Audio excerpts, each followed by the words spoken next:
I'm Missy Bauer with B&M Crop Consulting. We're located in Coldwater, Michigan. Doing a lot of work, working with farmers on corn planter setups. Put a lot of information out on Facebook, Twitter, our website. There's an email address there too if you're interested in contacting us for more information.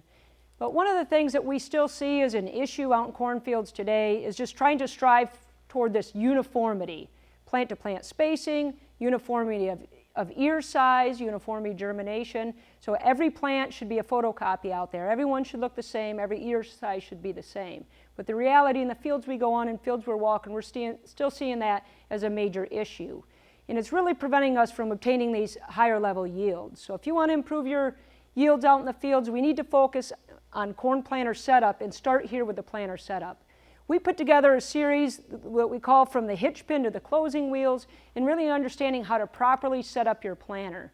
And one of the important parts of that is in the shop itself. So we have this 10-point planter checklist where we focus on the top 10 things that we really need to go through on the planter, make sure that they're set right. Everything from the transmission system, down pressure, parallel arms, row cleaners, gauge wheels being set right, opening discs, right onto the seed tubes and all the way back to the closing wheels itself. So there's a lot of different wear parts. When should you be replacing things? When do you need to make sure to just maybe fine-tune the measurement or to get things adjusted right? Gauge wheels is a big common problem area in planters where gauge wheels are just typically not set tight enough. So that's something that we'll focus on and teach you, make sure you understand the importance of that, why it's important in the field, what the problem looks like in the field if you don't have things set right like your gauge wheels. Your opening discs, another problem, common problem area. If they're not the right diameter, if they're not set right for their point of contact based on the model of planter that you have, that's an issue as well. And again, all the way to the back end of the planter here with the closing wheels. Do you have the right closing wheels for the conditions that you're in? Or is there some improvements that need to be made there?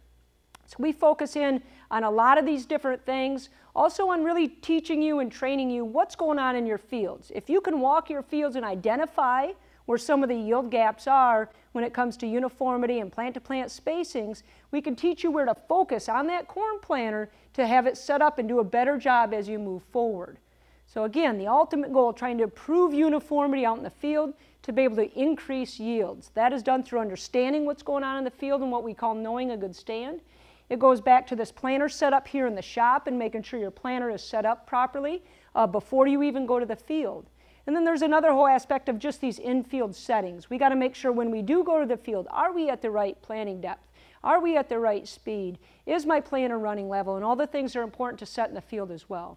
So if you're interested in some more information on this and an online type series, there's more information there on our website at bmcropconsulting.com.